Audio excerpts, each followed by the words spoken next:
a todos los organizadores y también a todos los que estáis ahí al otro lado, ¿no? Yo voy a contaros un caso de estudio particular, ¿no? Como para aterrizar un poco todo lo que han contado Paula e Inés, a través de un caso de estudio concreto que realizamos desde la Universidad Autónoma de Madrid. Entonces, voy a compartir. Vale. Bueno, pues como os digo, lo que yo voy a contar, voy a intentar no enrollarme mucho para que haya un poquito de tiempo al final para dudas y preguntas y eso. Este proyecto, que como decía Silvia al inicio, tiene un nombre un poco raro porque es un acrónimo en inglés, el proyecto Pololegy, que básicamente trataba sobre la protección de polinizadores y el suministro de servicios de los ecosistemas en la región Sudoe, que ahora os contaré qué es eso de la región Sudoe. Para analizar el papel de las infraestructuras verdes en la sostenibilidad en concreto los cultivos oleaginosos. ¿Vale? Entonces voy a contar un poquito en relación a este esquema, ¿no? Una primera diapositiva en la que os contaré, seguramente a casi todos os suene, ¿no? El concepto de infraestructura verde, pero voy a intentar contextualizarlo un poco en ese proyecto, cómo entendimos en ese trabajo qué podía ser una infraestructura verde, los objetivos principales del proyecto, el diseño general y algunos resultados que obtuvimos, y luego también una especie de pinceladas en realidad sobre algunas aplicaciones que puede tener este experimento en concreto en sistemas agrarios intensivos. Entonces, como os decía, esto de las infraestructuras verdes, que desde la Unión Europea se baraja como un concepto que puede ser una herramienta muy útil para la conservación, especialmente como os decía, ¿no? Más en paisajes o bien urbanizados o bien intensificados desde un punto de vista agrario, aunque hay muchas definiciones y muchas son un poquito ambiguas. Una de las más aceptadas y desde luego la que desde Europa defienden de alguna forma es esta que aparece aquí, ¿no? Que en realidad ya veis que es un poquito general también, ¿no? Entienden las infraestructuras verdes como espacios o bien naturales o seminaturales que son diseñados y gestionados para el mantenimiento del suministro de servicios de los ecosistemas, ¿vale? Este sería el resumen de qué entiende la Unión Europea por infraestructura verde. Además, decir que es una de las líneas prioritarias de las políticas europeas en los últimos años, ¿no? Como decía ahora mismo Inés, contaba que desde la PAC en concreto y en general desde las políticas europeas se está haciendo mucho hincapié en aquellas medidas, en este caso hablaba de sistemas agrarios, pero en general medidas un poco paliativas, ¿no? que fomenten la conservación, que fomenten la conectividad debido a la alta fragmentación paisajística, y digamos que las infraestructuras verdes forman parte de esas líneas prioritarias de actuación y por tanto con este contexto digamos que para el proyecto que ahora os voy a comentar recogimos esta herramienta para poder llevarla un poco a la práctica, ¿no? Y hacer un experimento sobre el terreno. Como os decía, esta definición así tan ambigua o tan general, en realidad puede materializarse a través de muchas iniciativas, ¿no? Y algunas seguramente pues, os suenen, os resulten muy familiares. Veis que depende un poco del contexto, podemos entender infraestructura verde como cosas muy distintas, ¿no? En el caso que yo voy a contaros ahora, en el que, como os decía, ¿no? Se trata de paisajes de agricultura intensiva, hay algunos de estos elementos que cobran mucha relevancia, ¿no? Como pueden ser, que algunos, o la mayoría de hecho, ya los ha nombrado Inés, ¿no? Como pueden ser zonas de flores silvestres, setos que se sitúan en los márgenes de los campos de cultivo, agricultura multifuncional, podría ser también. Es decir, hay una serie de elementos que tienen, digamos, más protagonismo en el contexto de infraestructura verde en sistemas agrarios intensivos, ¿no? Que son los que en este caso voy a enfocarme un poco más. Entonces, el objetivo del proyecto, por tanto, fue mejorar la protección de los polinizadores, especialmente con un foco definitivamente esencial en abejas silvestres, más que en cualquier otro grupo de polinizadores, y también en los servicios de los ecosistemas, en concreto el servicio de polinización, en estos agroecosistemas de la región Sudoe, ¿vale? ¿Cómo? Pues mediante la construcción de infraestructuras verdes, entendidas, que ahora os enseñaré una fotografía de cómo eran, entendidas como siembras de mezclas florales en nuestras parcelas de cultivo. ¿Vale? Entonces lo hicimos, como os decía, ¿no? ¿Qué es la zona sudoe? Pues esa que veis en amarillo, en realidad es toda la península ibérica y las Islas Baleares y parte de Francia, ¿no? Es como la zona sudoeste de Europa. Es una zona ficticia, entre comillas, pero digamos que tiene unas características un poco peculiares. Es quizá de las zonas más intensificadas a nivel de agricultura de toda Europa, y entonces la Unión Europea presta especial atención en financiar proyectos de investigación y de acción relacionados con paliar un poco, ¿no? Estos efectos de la agricultura intensiva. Entonces, en nuestro caso, nos centramos en o más bien los socios del proyecto pertenecíamos a 3 lugares distintos: Francia, bueno, sí, Francia, Portugal y España. Y teníamos 3 zonas de estudio, una en Francia y 2 en España. Pero yo hoy os voy a contar especialmente la zona de Cuenca, ¿no? Porque es la que liderábamos en la Universidad Autónoma de Madrid. Entonces me voy a centrar en esta zona de estudio para contaros un poco qué es lo que hicimos. Antes de entrar un poco más en detalle, solo hacer como un recorrido, ¿no? de por qué nos interesó, por qué nos planteamos hacer este proyecto. En realidad, con lo que ya han contado Paula e Inés, yo creo que todos podéis haceros una idea de cuáles son las razones, ¿no? que pueden motivar un proyecto que persiga la protección de los polinizadores y el suministro que ejercen, ¿no? en muchos servicios de los ecosistemas y especialmente en el de polinización. Pero bueno, no viene mal repasar que, pues eso, en agroecosistemas mediterráneos, como el que tenemos en este proyecto, los efectos de esta intensificación tan generalizada de la agricultura son efectos muy negativos, o tiene efectos muy negativos sobre la biodiversidad y también sobre los servicios de los ecosistemas, especialmente aquellos muy relevantes en estos agrosistemas, ¿no? Como os decía, el de polinización, digamos que es como la joya de la corona, ¿no? Por decirlo así. En este sentido, como os digo, ¿no? La polinización es un proceso clave, no solo es un servicio, sino que es una función del ecosistema y que permite, o al menos protegiendo o poniendo el foco en proteger el servicio de polinización, de alguna forma también contribuimos a mantener la biodiversidad y también la producción agrícola, ¿no? que ahora veréis que uno de los resultados tiene que ver con este subobjetivo, por decirlo así, ¿no? Como os ha contado muy bien Paula, no me voy a entretener mucho con esto, simplemente por qué nos hemos concentrado, como os decía, no tanto en todos los polinizadores, sino concretamente en las abejas. Bueno, pues porque las abejas son los polinizadores más importantes en general, y en particular en estos sistemas de agricultura intensiva, en nuestro caso, de girasoles, que eran los cultivos predominantes, pues las abejas son los principales polinizadores, ¿no? Entonces, digamos que tenemos que poner el foco en su protección para poder obtener resultados positivos en todo lo demás. Y también, como ya han contado, ¿no? También, aparte de porque son los polinizadores más importantes, nos centramos en su protección porque hay una crisis mundial de la polinización, ¿no? Ya más que verificada, ¿no? Por evidencia científica. Aquí hay un poco siempre, ¿no? de controversia o de confusión a veces entre la abeja de la miel y las abejas silvestres, ¿no?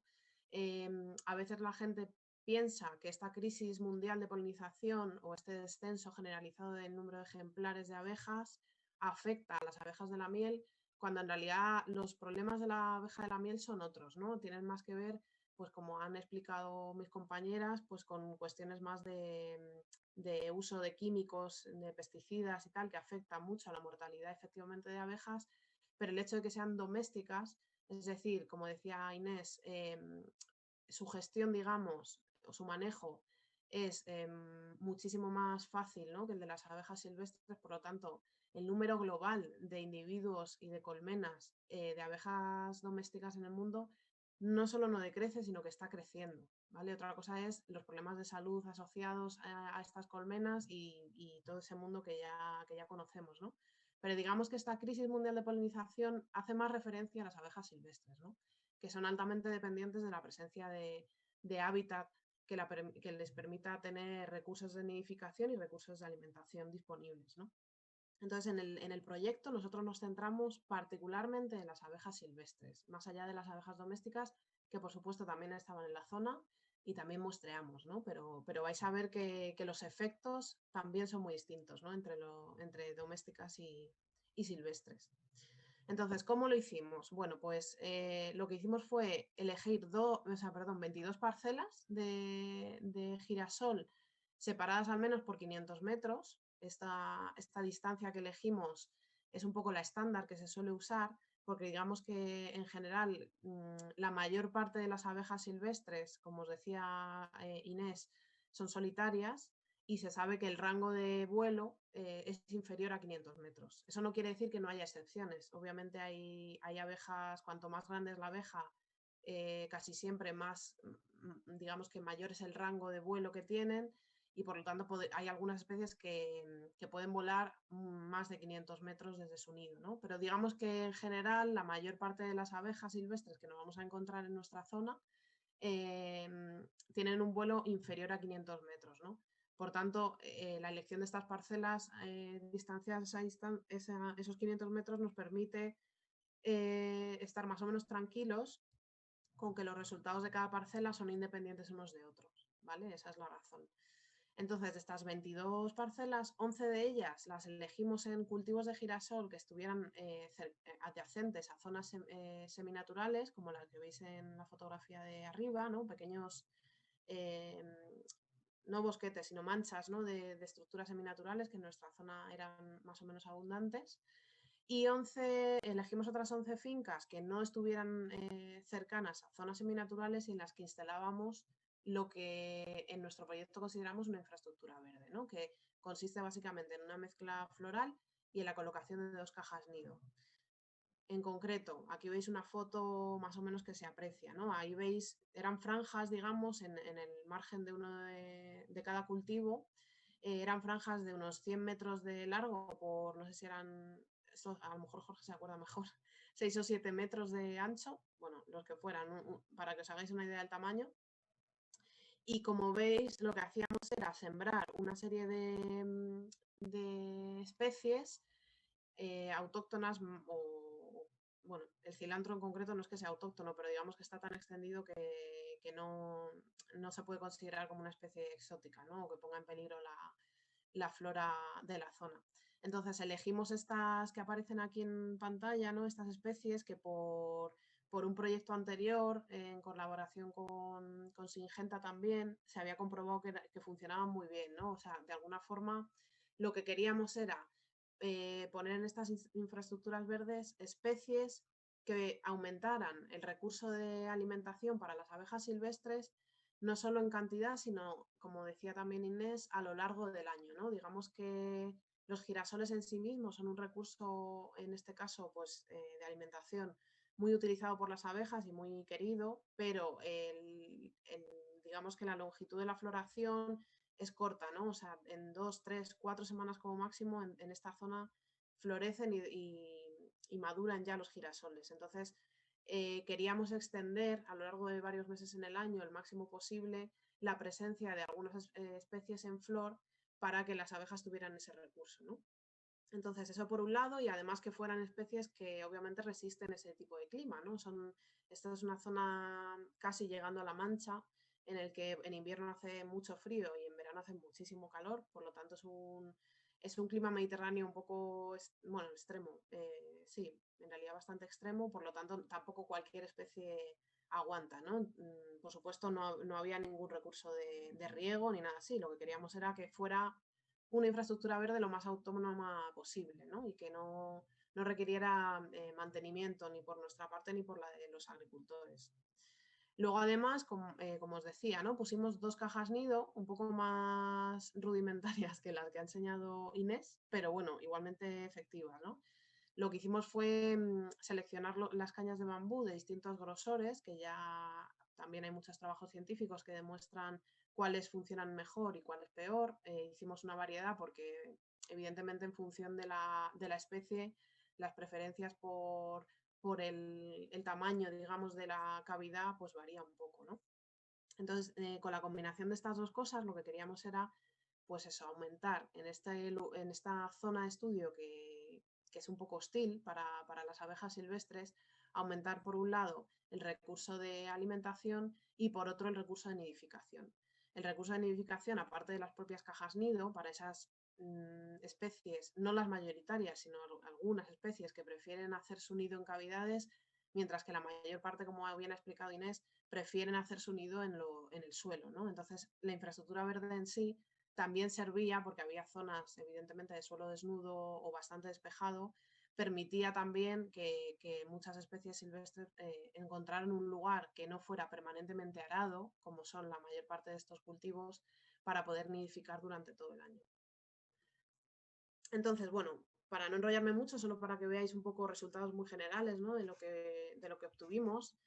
Como os decía, al final las abejas silvestres son en general grandes desconocidas, ¿no? Y no nos imaginamos la cantidad de diversidad que hay de abejas silvestres en el mundo y en concreto en nuestro país, ¿no? Por eso os decía, en un lugar tan hostil como este que os presentaba, hostil en el sentido de disponibilidad de hábitat, ¿no? Para este tipo de individuos, muestreando en pleno agosto con un calor que te quieres morir, ¿no? Pues tú lo que crees es que no vas a encontrar a nadie allí.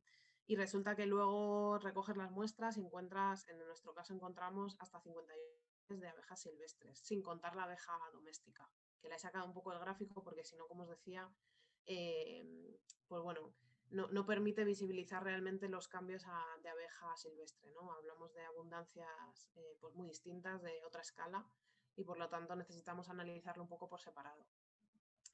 Respecto a los métodos de muestreo que utilizamos, veis ahí una foto que os he puesto del tipo de trampa que utilizábamos, pero no me voy a enrollar a explicar porque esto va a ser en sí mismo una sesión de otra jornada, bueno, de otro día de estas jornadas que lo explicará Jorge, ¿no?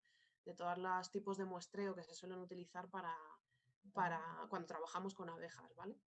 Entonces, bueno, como veis, aparte de contaros que encontramos hasta 51 especies de abejas silvestres, como veis hay un género, digamos, predominante en nuestra zona, que es el que aparece de color azul, que son el género de la Asioglosum, que dentro de ese género, por supuesto, había bastantes especies, ¿no? Pero digamos que tenemos un tipo de abeja silvestre, un género claramente predominante, ¿no? En nuestra zona. Luego, respecto a la abundancia y la diversidad, tanto en las zonas o en las fincas con infraestructura verde, más bien en las zonas de infraestructura verde como en las zonas seminaturales, por un lado veis aquí a la gráfica de la izquierda hace referencia a las abejas de la miel y la de la derecha, la B, a las abejas silvestres, ¿no?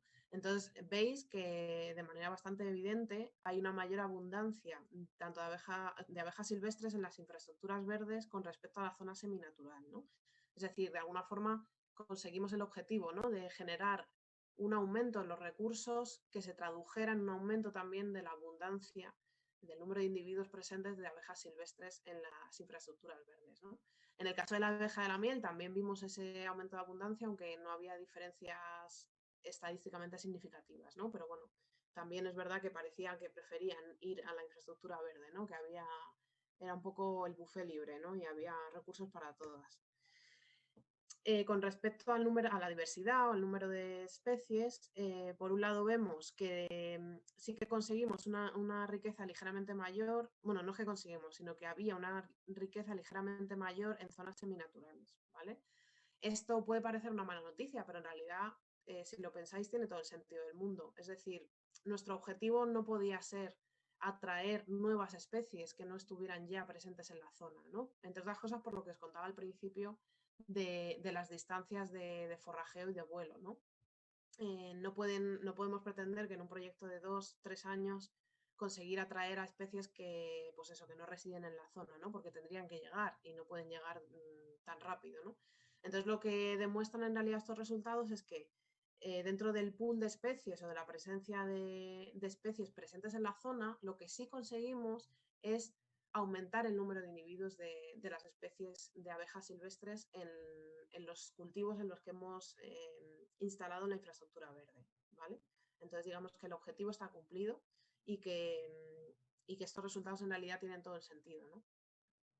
Por último, como os decía, ¿no? El tema del servicio de polinización también lo medimos a través del porcentaje de pipas con semilla. Es decir, recogimos en los campos de girasol una serie de capítulos de planta para posteriormente en el laboratorio medir cuáles de esas cáscaras, digamos, de cada flor tenía finalmente una semilla, porque eso significa que ha sido polinizado, y lo que obtuvimos fue un resultado pues, muy interesante, ¿no? Tuvimos que en los girasoles adyacentes a nuestras infraestructuras verdes, el porcentaje de pipas con semilla era superior a aquellos girasoles que estaban cercanos a zonas seminaturales. Es decir, obtenemos un mayor porcentaje de pipa con semilla en las fincas adyacentes a infraestructura verde.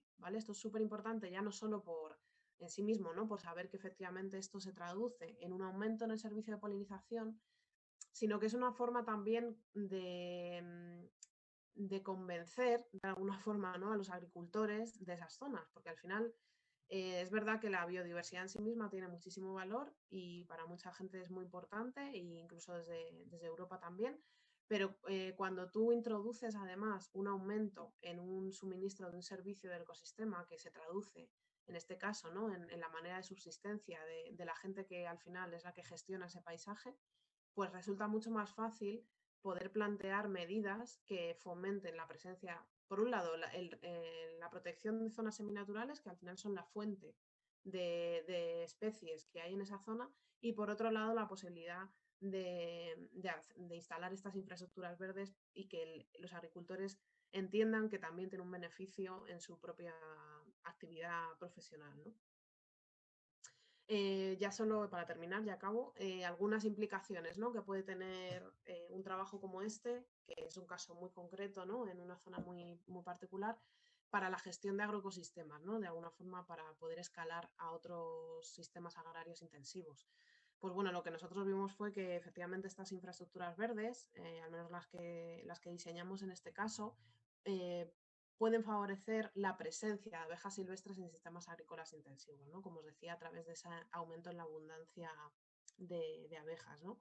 Esto tiene mucha utilidad pues, para aumentar la conectividad, disminuir la fragmentación, que esto Paula lo comentó muy bien al principio, ¿no? Que es una de las causas principales de este declive mundial de los polinizadores, ¿no? Y de las abejas silvestres en particular. Entonces, de alguna forma luchamos también o incorporamos una herramienta para luchar contra este problema.